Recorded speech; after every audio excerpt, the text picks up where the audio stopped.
Good afternoon, everyone. Peace and blessings. It's me, Coach 67 Sports TV. Shout out to the General 70 Sports TV and the entire LDBC, Lions Den Broadcasting community. Shout out to Anthony O'Neill and the Impact Creator Society. And shout out to the greatest university in the world, the Southern University, home of the mighty Jaguars, for this first episode of the Coach's Show. I plan on being here for a good time, not a long time. So let's get it. Special shout out to everybody that's been rocking with us, been rocking with me since day one, been supporting me, been supporting the channel. I appreciate all of y'all that's been showing love and support. I just want y'all to know that y'all appreciate it to the highest. Shout out to Relaxing Calm Rain. He said, good afternoon and salute Coach 7 in the chat. Next, he said, what's your thoughts on 7-on-7 football? I'm going to come back to that. Relaxing Calm Rain. Shout out to Motivation to Be a Millionaire. Salute, Coach. Looking forward to a great show. I appreciate your continued support. Motivation to Be a Millionaire. He said, next, what's your thoughts on the U.S. Olympic team? I'll address that too. He also said, what's your thoughts on the upcoming SWAC Media Day and who you have winning the SWAC? I'll touch on that in a minute. Relaxing Calm Rain, what happened to Bayou Sports Talk? I'll address that also. Definitely appreciate you too, Relaxing Calm Rain. Salute to the homie, Big Reg, host of Big Boy Talk. Salute, Coach. Salute, Big Reg. Appreciate your continued support. All right, so let's address what happened to Bayou Sports Talk. In all actuality, nothing really happened to it. But what happened, I'm gonna just kind of give you, the rundown. Of course, we are related. We are like family. Of course, Kay is my sister. King Ray and Rude Dog are my first cousins. So we still family. Nothing has changed. It's not like we fell out or anything. But what happened is, in terms of Rude Dog, Rude Dog is pretty busy. Rude Dog has 4 kids. So in terms of Rude Dog, life is life.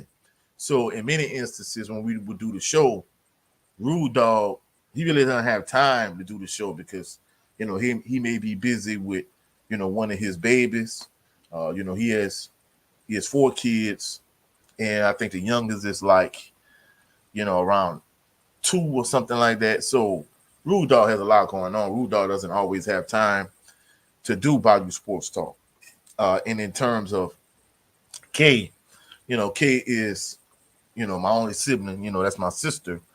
And, she had a medical procedure, minor medical procedure about a month ago. So she's still in recovery.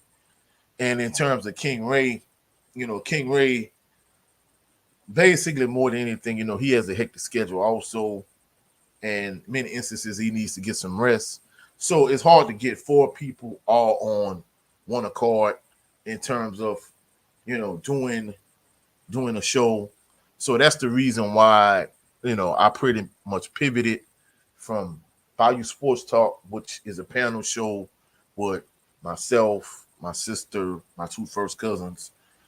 So I pivoted to that and just kind of, went to the Southern University football show because, of course, that's my favorite subject in terms of talking about sports, HBCU and SWAC football. Of course, in terms of the HBCU and SWAC realm, I have something special coming down the line in regards to that. So that's my thoughts. I mean, that's what happened with Bayou Sports Talk. Nothing really happened. It's just more of a situation where, it's hard to get 4 people on the same accord in terms of getting all 4 people on the same schedule. We're going to pick it back up, probably at some point when Kay, she's still recovering a little bit. For the most part, she's, she's doing better than she was, prior to the little minor procedure. She's doing a lot better, but she's not at 100%, if that makes sense. So at the end of the day, she's doing much better. Whenever she gets back on her feet and she's back to 100%. And, Southern University had some off weeks where, I might not go to a game and we could get, her and King Ray together, and we'll pick up with Bayou Sports Talk. But more than anything, nothing really happened to it. It's more on hiatus than anything.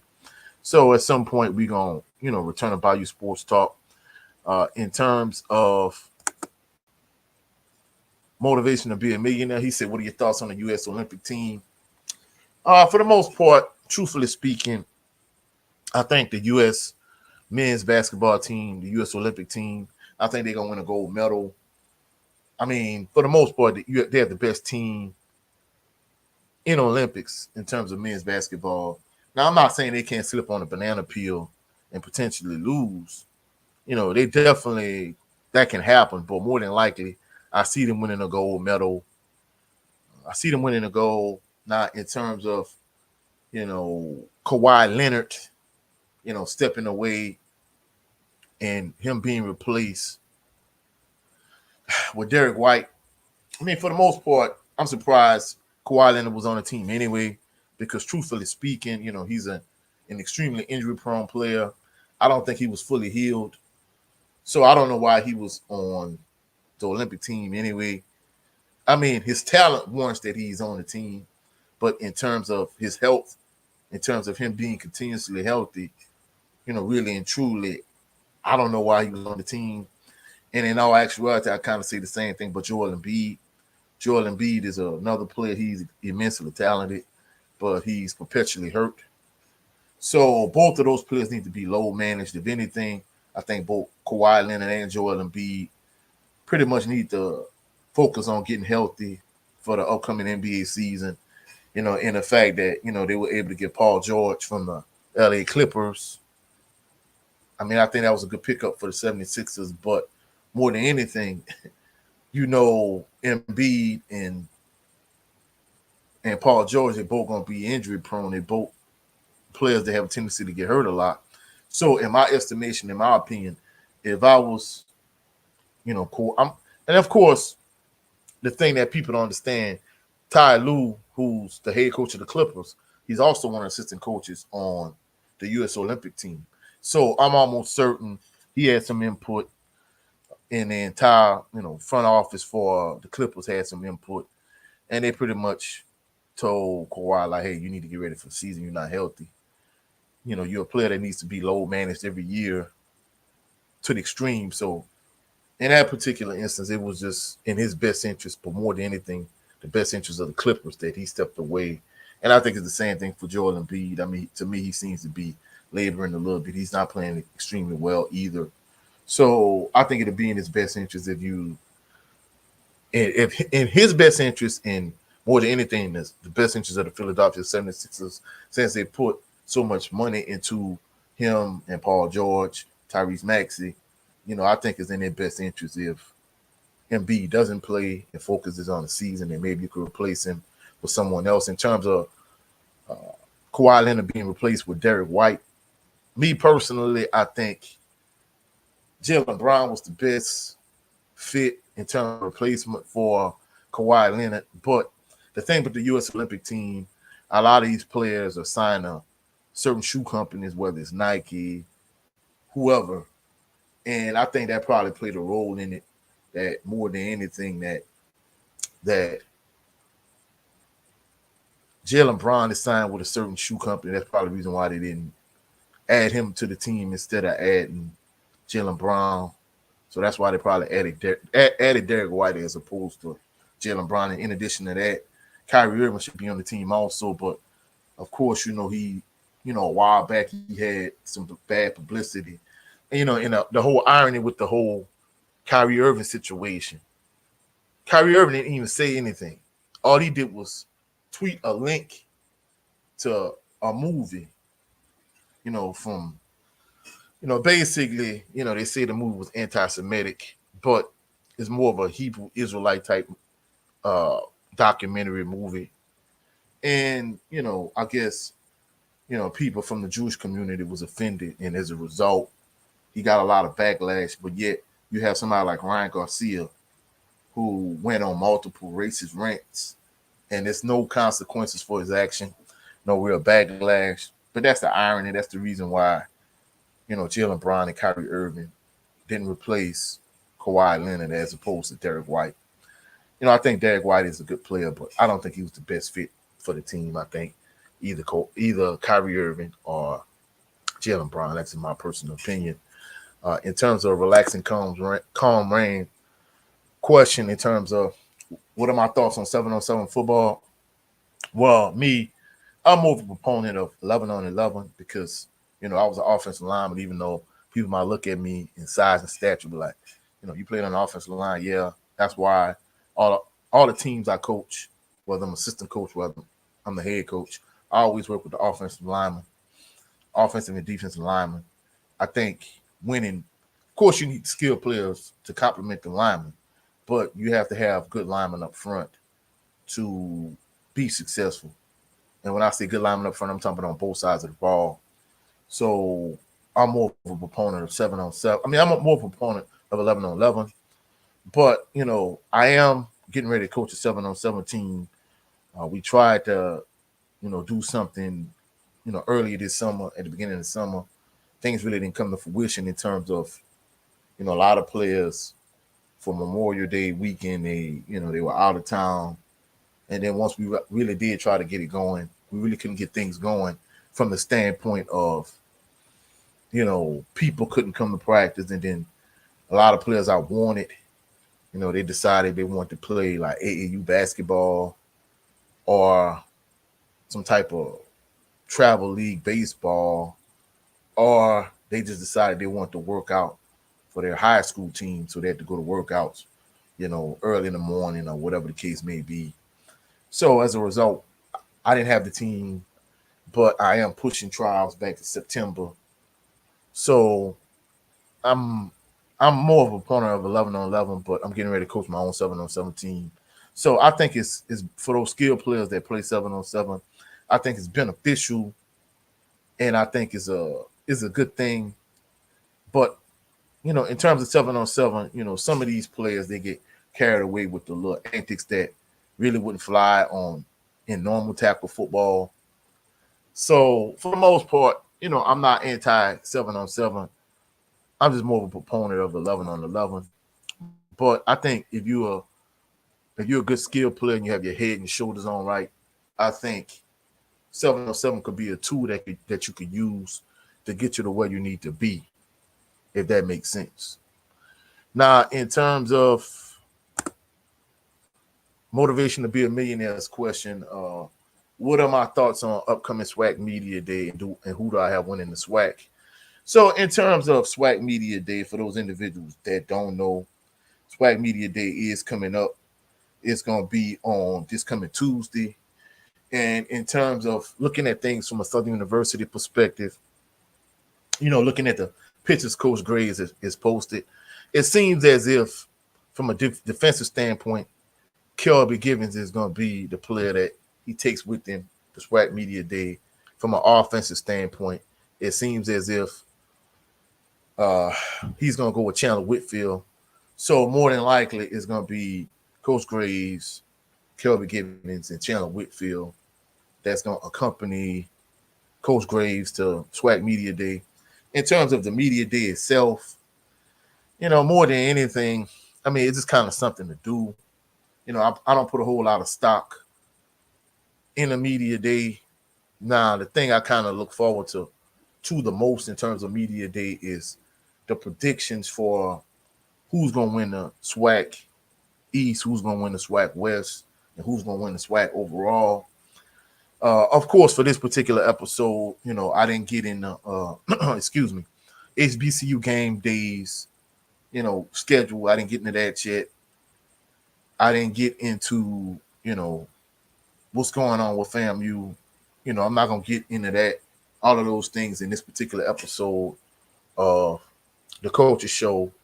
But in terms of SWAC Media Day, That's the thing I'm looking forward to. Who is predicted to win the SWAC East, West, SWAC East? Who's predicted to win the SWAC East? Who's predicted to win the SWAC West? And overall, who's going to win the SWAC? That's what I'm looking forward to. As of right now, in terms of who do I win in the SWAC West, I think the SWAC West is wide open. I know individuals are going to say, man, coach is a homer pick. Well, you're going to have to say I'm a homer. I'm picking Southern. The reason being is because when it comes to the SWAC West, there's no clear-cut team that should be head. There's no clear-cut team that's head and shoulders above everyone else. It's not like Alcorn State has a phenomenal team, or Grambling has a phenomenal team, Southern has a phenomenal team, Prairie View has a phenomenal team. Pretty much anyone could win the SWAC West. I'll probably maybe for the exception of Texas Southern. And truthfully speaking, I think if they still had Andrew Body, they probably would be one of the front runners. But since Andrew Body, he transferred to Alabama State. I'm not gonna say Texas Southern, but I think the SWAC West is wide open. I'm picking Southern. I know individuals are gonna be like, man, coach, you went to Southern, you're a Southern fan. Been following Southern your whole life. You're a diehard Southern fan. Of course, you're gonna pick Southern. That's a homer pick. Well, I mean, if that's your thoughts, that's my perspective. That's how I see things. So I pick Southern to win the SWAC West. In terms of the SWAC East, the SWAC East is going to be difficult. Also, I think the top three teams in the SWAC East is FAMU, Jackson State, and Alabama State. I think those are the three clear-cut teams. And, of course, I think the Dark Horse team, based on the transfers they got with the NIL money, is Bethune-Cookman. But I think the issue Bethune is going to have with, these players transferring from these major PWIs is all of those players I see for Bethune, they are defensive side of the ball.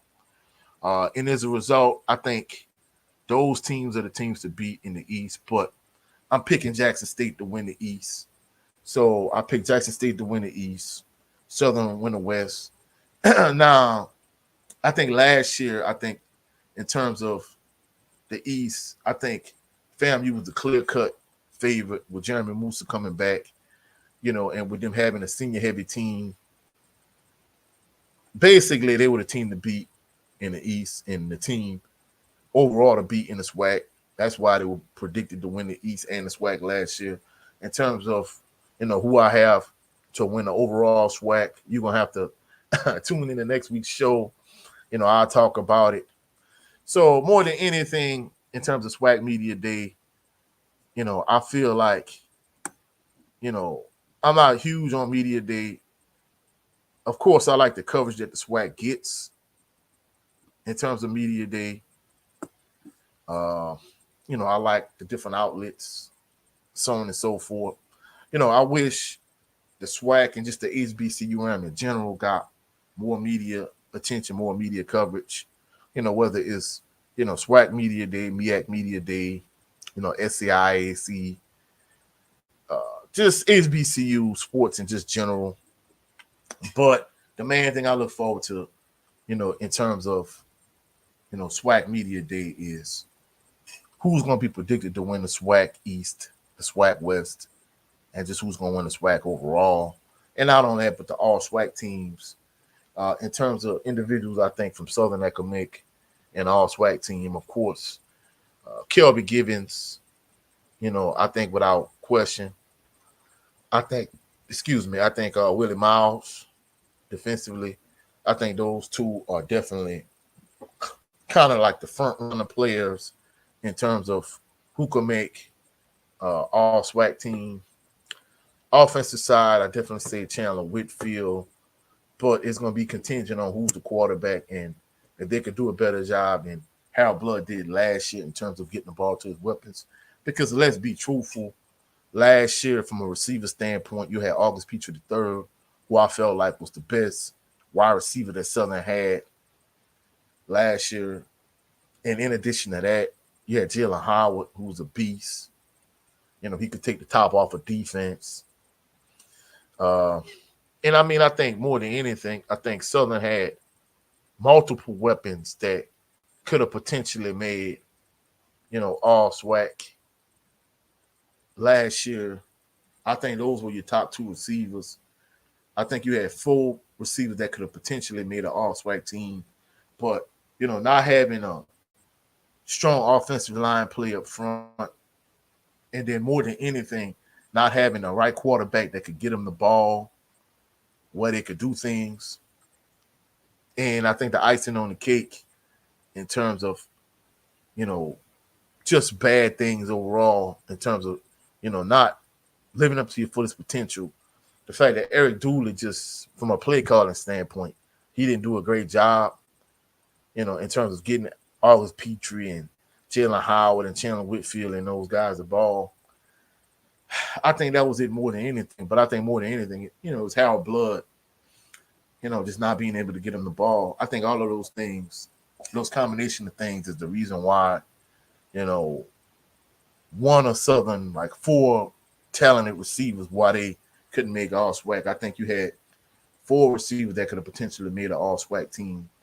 I think with the right quarterback, like a Eric Randall type quarterback, a Quincy Shaw type quarterback, a Drake Joseph type quarterback. I mean, even if they'd have had somebody like, of course, T.R. Ricks, Terrence Levy, Sam George, I think all of those guys would have had success with the receiving core that Southern had last year. But I think even if you took somebody like Warren Matthews, the only reason why Warren Matthews didn't start at Southern, the 4 years he was there was because he had Brian Lee ahead of him. But had he not had Brian Lee ahead of him, I think Warren Matthews could have been a good quarterback at Southern.